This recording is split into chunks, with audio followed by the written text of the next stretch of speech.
You know, the butcher, the freaking nut job that goes around chopping people up. The feds heard that he's gonna be here today. So they set up a trap for him. This whole concert, it's a trap.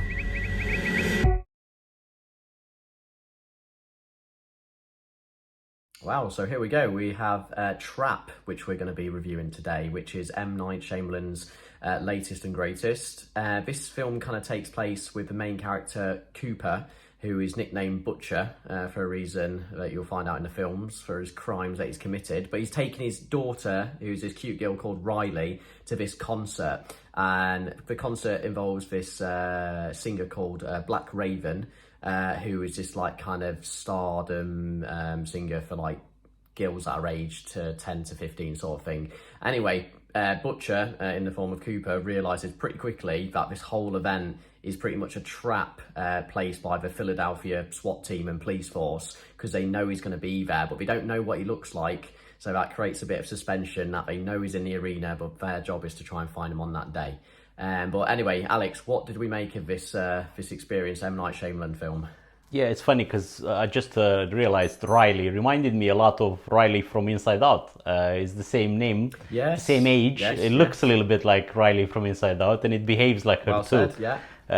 Yeah, I mean, this is not the director's finest hour. Let's call it. There's a lot of it forces us a lot to believe, to just suspend all reality checks, basically, because the writing is just all over the shop in regards to how, what police force throws one of the most notorious butcher that has, I believe, like 12 victims already, and he chops them off and throws. They get tipped off that he's going to be in this massive stadium in a concert for like 20,000 children, because it's like a child artist.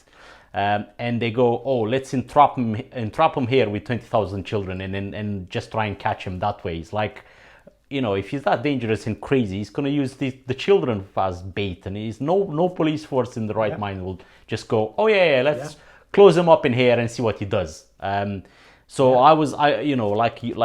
we know, we've seen the trailer for this a million times, and I was thinking maybe there's a twist or something there.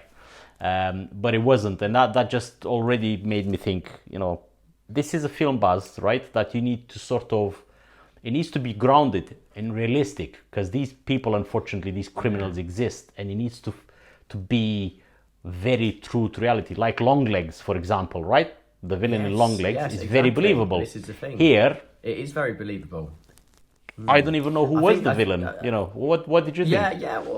Well, this is the thing, as you said, right from the get-go, it's not really a clever idea, because it's just not realistic that, as you say, a 500-strong police force plus SWAT team would enact this cooked-up plan to capture a massive criminal such as himself. And as you said, if he's crazy as he is, he'll probably be taking some people hostage to get out, and he did endanger people. I mean, they almost kind of pushed him into situations where he was, injuring people on purpose and so forth and so on. So straight from the get-go, it's not really believable. And, with M. Night Shyamalan, you do kind of get these oddball films sometimes, I mean, if you look back at his CV, you've got the likes of Signs, which is a fantastic film, really scary, brilliant. The Village, which is one of my favourites, that's very interesting and thought-provoking and quite philosophical. And then even, The Sixth Sense, which is probably like one of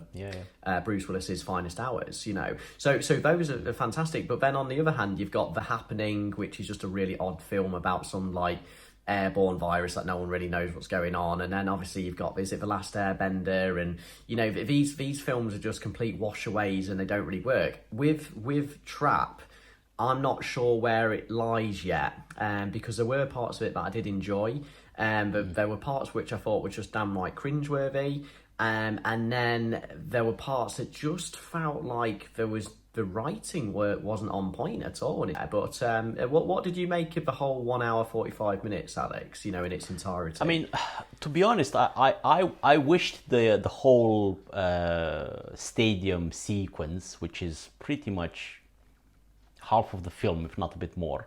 I wish it would have been just 10 minutes in the beginning, 15 minutes, and the rest of the Okay. film would focus more on his relationship with with his family.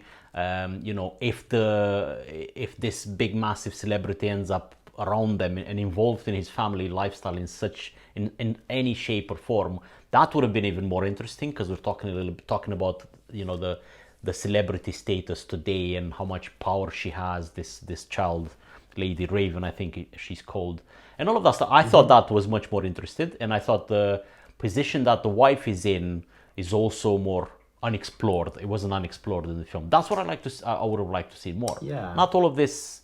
Yes, he's smart in dodging the cops and getting out of it, but it just takes too long. Just get out of the stadium, you know. And the other thing that I didn't see was a clear, you know, this is what they call a cat and mouse game, right? When he's the mouse and the police is the cat. But usually you get one strong cat, right?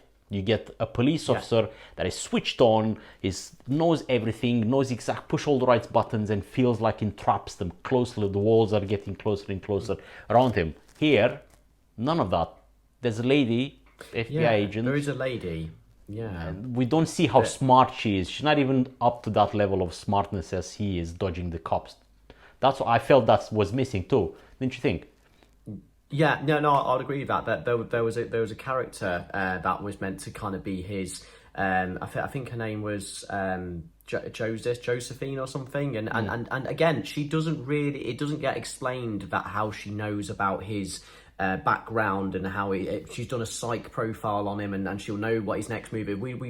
We don't know anything about that. That never gets explained, and that might be something that would be worth delving into. And as you say, the role of Cooper's wife.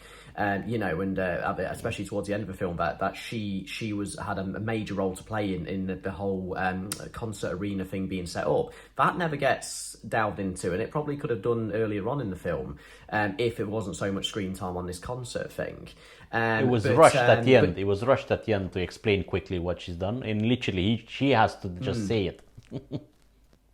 Yeah, she does. And as you say, it you know, for a film that's pretty lagging towards the end, and you're thinking the runtime's a bit too long, it does feel rushed. Did you think that there was going to be an element in the film of the mobile phone use? Because I noticed that, you know, there's quite a few scenes where people are recording the concert that's right in front of their eyes, or they're using a flashlight on their phone for a you know, a solemn moment in the film and stuff. Did you think that the phone use was like on purpose in the film, and they were trying to make a point about technology that they could have gone down, or was that just my imagination? Yeah. No. I think it was. That felt to me the realistic part, because concerts these days look like people with phones in their hands, and then nobody's paying attention to what's going on. But I like that fact. But he's always like only using his phone when he needs to tell the story, to explain something, you know, when he needs to show that he's got a prisoner. You know, he could have used the phone in many other ways to help him escape. There's a lot of gaps in there that I was just like, after a while I just gave up on trying to give it credibility to the story, because I was thinking to say, okay, forget about the concert setup, that doesn't make any sense. Let's see how he gets out of here, and that doesn't make too much sense. But what I did like was his acting. I think Josh Hartnett is a good actor that is not given enough credit, to be honest. What did you thought of that? Yeah, I've always been a bit of a fan of Josh Hartnett. Whenever you know you do see him, because he's not, I don't see him in many films, but he always seems to put in a solid performance. And this one, you know, obviously he had to play a little bit of a psycho, a little bit psychotic, and I think he done it right. But it's just all the other distractions around in the film. Maybe kind of took the shine away from him. You know, when you look at a film like this, you know, often I ask myself, you know, is it funny?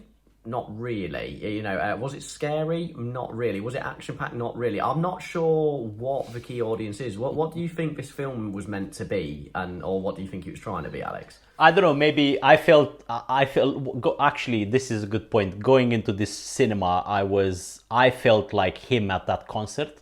There was so many. Okay. Other in the audience. I was raising the average age in the audience, so maybe that's what by it is. About there was 15 years. By about, yeah. I was definitely. Sorry to be offensive. I was definitely. So maybe that's the audience. So maybe that's exactly what it is. Maybe that's the younger audience. That's what it's geared to. They seem to be enjoying it, but you know, it's not completely off the rails, this film. But has some good points, has some good twists at the end, which I wasn't expecting. But I mean, I've seen the direct. I mean, I don't know if you watched the TV series called Servant on Apple TV. That is good. That is very good. And that's where you can see that what he's capable of. Well? Yes, yeah, and you can see what he's capable of. So it's really good. So again, it's just maybe rushed job, or I don't know what happened. But to ask the question, I think ask the question. Ticket price worth it, or would you rather go see Deadpool again? 100%. I mean, hindsight's a great thing, but I'd rather go see Deadpool again. or to be honest, Borderlands also was looking very appealing. I probably would have wished I would have seen that. Ouch! That's that's a tough. That's a good hit. Yes, because Borderlands is not brilliant. It's not brilliant either. No, well, I'll wait to find out. But there is one note I'll end on, and I'll say that M. Night Shyamalan has earned his clout in the filmmaking world to view his films at least once. You know, he's done enough good films now to give him the benefit of a doubt, hasn't he? Correct. Agreed, yeah. Thank you again for watching our discussion on the film Trap by M. Night Shyamalan. If you do have any suggestions about what we should watch next from his repertoire, put them in the comments. And again, thanks for watching and subscribing, and we'll see you next time.